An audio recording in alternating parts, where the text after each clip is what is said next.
نحمده ونصلي على رسوله الكريم اما بعد فاعوذ بالله من الشيطان الرجيم بسم الله الرحمن الرحيم ان الذين يكتمون ما انزل الله من الكتاب ويشترون به ثمنا قليلا اولئك ما يأكلون في بطونهم الا النار ولا يكلمهم الله يوم القيامة ولا يزكيهم ولهم عذاب أليم صدق اللہ العلی العظیم۔ حضرات اکرام، آج کے درس میں سورہ بقرہ کی آیت نمبر 174 تلاوت کی ہے، جس کا ترجمہ ہے بے شک وہ لوگ کہ جو اللہ کی اتاری کتاب چھپاتے ہیں، یکتمونا چھپاتے ہیں، ما انزل اللہ جو اللہ نے نازل فرمایا، من الکتاب کتاب سے، یعنی جو اللہ کی اتاری کتاب کو چھپاتے ہیں، وَيَشْتَرُونَ بِهِ ثَمَنًا قَلِيلًا اور اس کے بدلے میں ذلیل قیمت لے لیتے ہیں، وَيَشْتَرُونَ اور خریدتے ہیں اس سے تھوڑی سی پونجی یعنی حقیر ذلیل پونجی۔ تو اللہ کے کلام کو چھپا کر اس کے بدلے میں ذلیل قیمت، تھوڑی سی قیمت لے لیتے ہیں۔ اولئک ما یأکلون فی بطونہم الا النار، وہ اپنے پیٹ میں آگ ہی بھرتے ہیں، یعنی یہ لوگ ہیں ما یأکلون نہیں کھاتے ہیں، فی بطونہم اپنے پیٹوں میں، الا النار مگر آگ، گویا کہ وہ یہ عمل کر کے اپنے پیٹوں میں آگ ہی بھرتے ہیں۔ ولا یکلمہم اللہ یوم القیامۃ ولا یزکیہم، اللہ رب العزت قیامت کے دن ان سے بات نہیں فرمائے گا، ولا یزکیہم اور نہ ان کو پاک کرے گا، ولہم عذاب علیم اور ان کے لیے دردناک عذاب ہے۔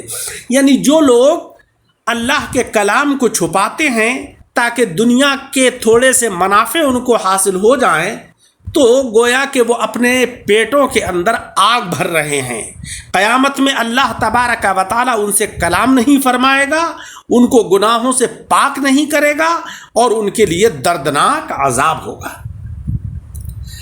اس آیت کریمہ کا شان نزول یہ ہے کہ یہودی علماء آقا علیہ السلام کی تشریف آوری سے پہلے آپ کے نام شریف اور آپ کی صفات کو لوگوں میں خوب بیان کیا کرتے تھے اور کہا کرتے تھے کہ نبی آخر الزماں صلی اللہ علیہ وسلم ہمیں میں سے ہوں گے۔ لوگ اس لیے انہیں نذرانے دیتے تھے اور ان کی خدمتیں کرتے تھے کہ یہ بزرگ لوگ ہیں اور آقا علیہ السلام کے یہ لوگ ہم قوم ہیں۔ حضور انور کی برکت سے پہلے بھی لوگوں کی عیب پوشی ہوتی تھی، ان کی غلطیاں لوگ نظر انداز کیا کرتے تھے اور روزیاں ان کو ملا کرتی تھیں، اور اب بھی ایسا ہی ہو رہا ہے کہ لوگ آقا علیہ السلام کی نسبت سے نذرانے دیتے ہیں، عزت کرتے ہیں، احترام کرتے ہیں۔ علماء کرام، مشائخ اعظام، سادات کرام حضور کی نسبت سے گویا کہ پل رہے ہیں۔ جب آپ قبیلہ بنی اسماعیل میں تشریف لائے تو ان کو بھی اپنے نذرانے بند ہونے کا اندیشہ ہوا، لہذا انہوں نے حضور کی ان صفتوں کو بدل دیا جو تورات میں تھیں، اور کہا کہ نبی آخر الزماں یہ نہیں ہیں، وہ ابھی آنے والے ہیں، ہمیں میں سے آئیں گے، تاکہ لوگوں کو ان کا انتظار باقی رہے اور ان کے نذرانے بند نہ ہو جائیں۔ ان کے حق میں یہ آیت کریمہ نازل ہوئی۔ غرض کہ یہ لوگ پہلے بھی حضور کے نام پر کھاتے تھے اور بعد میں بھی، مگر دوست بن کر کھاتے تھے اور بعد میں یہ دشمن بن کر کھا رہے تھے۔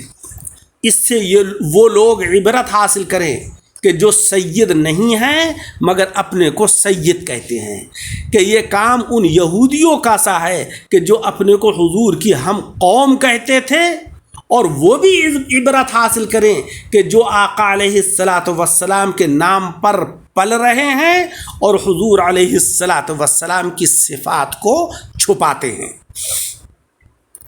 ان الذین یکتمون ما انزل اللہ من الکتاب، بے شک وہ لوگ جو اللہ کی اتاری کتاب کو چھپاتے ہیں. یہ آیت اگرچہ خاص علماء یہود کے بارے میں آئی ہے، مگر الذین میں ایسی حرکت کرنے والے سارے ہی لوگ داخل ہیں، خواہ عیسائی ہوں، یہودی ہوں یا مسلمان کہلانے والے علماء ہوں.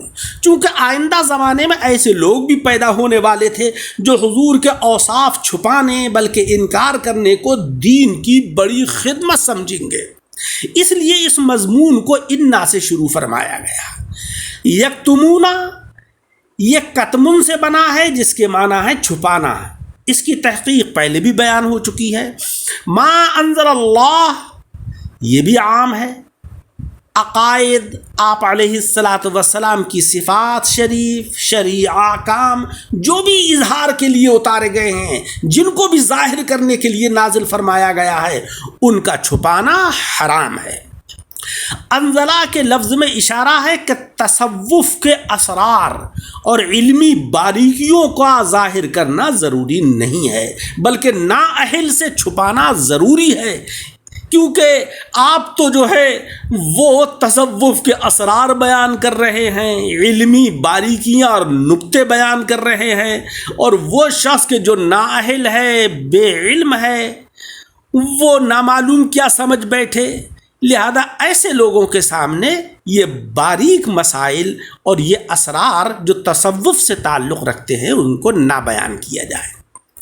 اسی لیے اللہ تبارک و تعالیٰ نے من الکتاب فرما دیا، جس سے مراد ہر آسمانی کتاب ہے.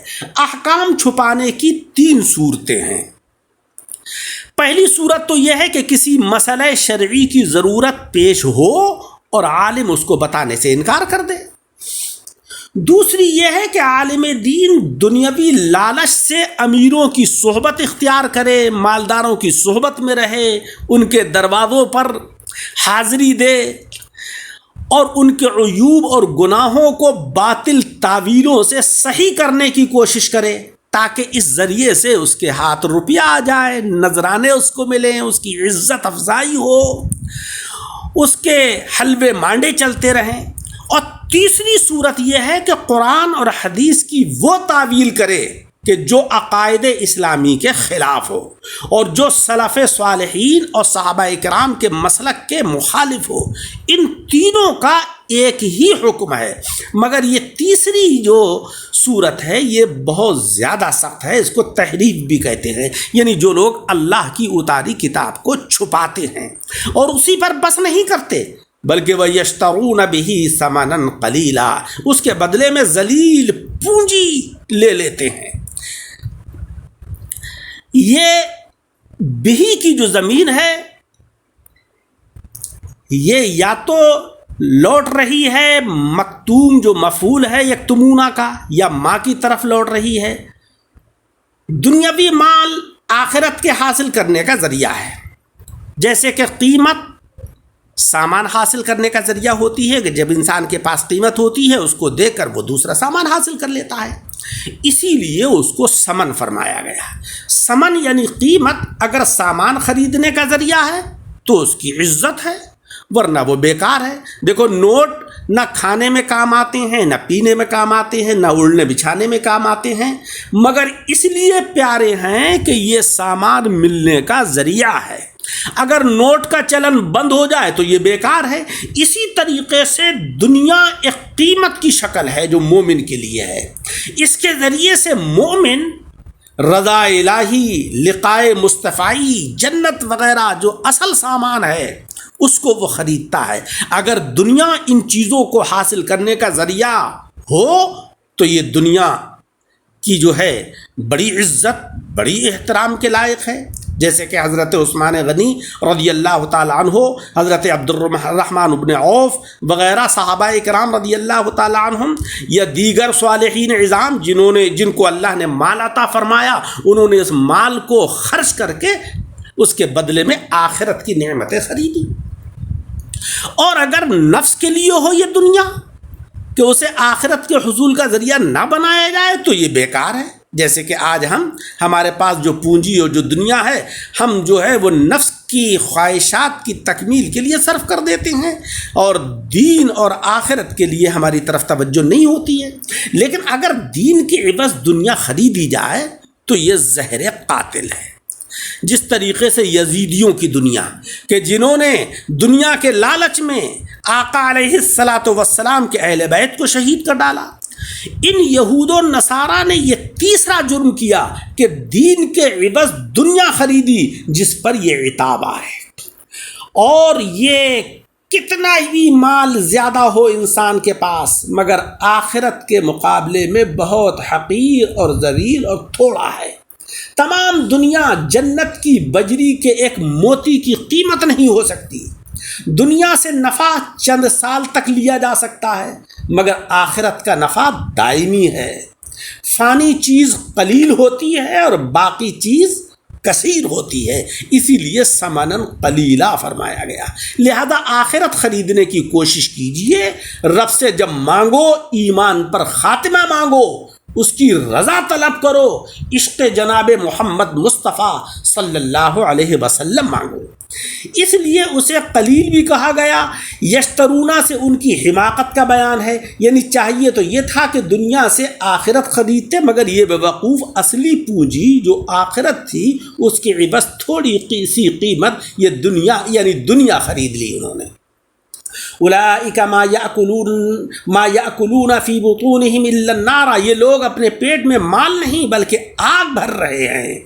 جس طریقے سے آگ تمام چیزوں کو جلا کر خاکستر کر دیتی ہے، زہر شہد پیٹ میں جا کر مختلف اثر دکھاتے ہیں، اسی طریقے سے حرام اور حلال روزی کی تاثیریں الگ الگ ظاہر ہوتی ہیں۔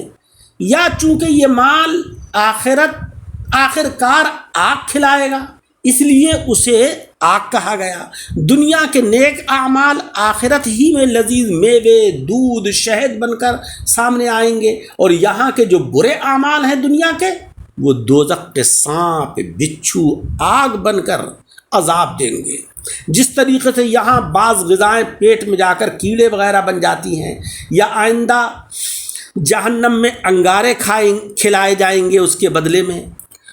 اور بطون کہہ کر یہ بتایا کہ تہائی پیٹ نہیں، آدھا پیٹ نہیں، بلکہ خوب پیٹ بھر کر وہ آگ کھاتے ہیں۔